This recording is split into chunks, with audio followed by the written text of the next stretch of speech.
কাৰ্বি আংলঙৰ উদ্যোগী নগৰী বোকাজানত স্মাৰ্ট মিটাৰ বন্ধৰ দাবীত APDCLৰ বিৰুদ্ধে প্ৰতিবাদ কংগ্ৰেছৰ।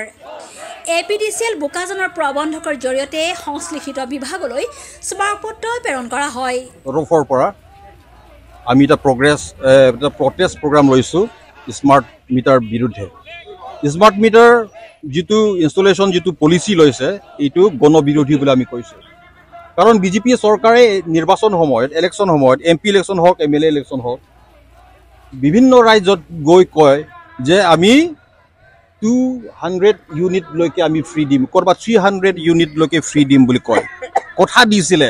কিন্তু ইয়াত অসমটো বিজেপি চৰকাৰ, হিমন্ত বিশ্ব চৰকাৰ, ইয়াত কিন্তু বিলটো ফ্ৰী 200 ইউনিট ফ্ৰী দিয়াটো বাদ দিয়ক, স্মাৰ্ট মিটাৰ লগাই এতিয়া শোষণ কৰিছে।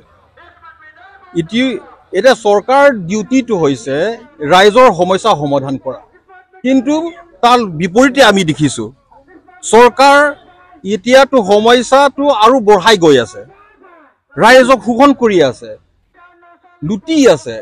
সেইকাৰণে বৰ্তমান চৰকাৰ বিৰুদ্ধে আমি সেই কথাটো জনাব বিচাৰিছোঁ, স্মাৰ্ট মিটাৰ অতি শীঘ্ৰে এইটো বন্ধ কৰিব লাগে। আমাৰ মূল কথাটো এইটোৱেই। Thank U.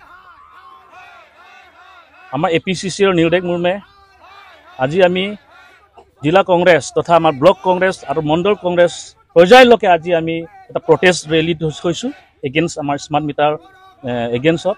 কাৰণ চাওক, এই স্মাৰ্ট মিটাৰ অহাৰ পাছত কিন্তু জনসাধাৰণে কিন্তু বহুত কষ্ট পাইছে। আজি জনসাধাৰণসকলে উপলব্ধি কৰিব পাইছে যে এই স্মাৰ্ট মিটাৰটো এটা দালাল মিটাৰ বুলি অনুভৱ কৰি আছে। কাৰণ চাওক, মই নিজেই ভুক্তভোগী হয়। মই অলপ আগত দেখাইছোঁ মোৰ নিজৰ বিলটো।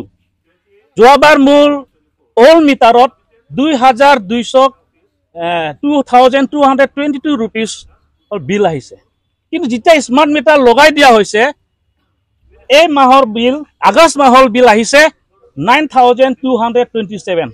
তো সেইটো চাওক, সেইটো কেনেকুৱা বিল? সেইটো কি বিজেপি চৰকাৰে ডিছপ্লত বহি কি ৰিমট কণ্ট্ৰল দি চলাই আছে নেকি? ৰিমট কণ্ট্ৰল দি আমাৰ স্মাৰ্ট মিটাৰ চলাই আছে নেকি?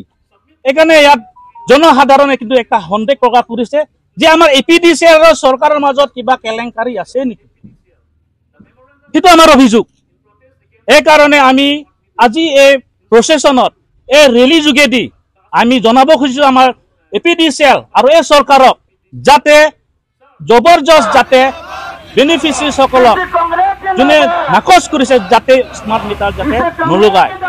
আৰু আজি আমি ধিক্কাৰ দিছোঁ এই চৰকাৰক, ধিক্কাৰ দিছোঁ যে আজি এই চৰকাৰে পুঁজিপুতিৰ কথাৰ বাহিৰা একো চিন্তা কৰা নাই। মাত্ৰ আদানী গ্ৰুপক এই যে ঠিকাটো, এই ঠিকাটো কেনেকৈ দিব পাৰিম বুলি, কেনেকৈ সিহঁতক সহযোগ দিব পাৰিম বুলি সেই কথা চিন্তা কৰিহে আমাৰ এই চৰকাৰে কিন্তু আজি কলা বজাৰ কাম কৰিছে এই স্মাৰ্ট মিটাৰ লৈ। সেইকাৰণে আমি ধিক্কাৰ দিছোঁ আৰু সেই ইনষ্টলেশ্যন যাতে আমি বয়কট কৰিম। আৰু আগৰ দিনত যদি ইয়াত জবৰদস্ত কৰা হয়, যদি আমাৰ ইয়াত বেনিফিচিয়াৰীজ বিৰোধী যদি কৰা হয়, তেতিয়াহ'লে তাতকৈ আমি ডাঙৰ আন্দোলন কৰিবলৈ আমি বাধ্য হ'ম। News desk report, Bokajan times.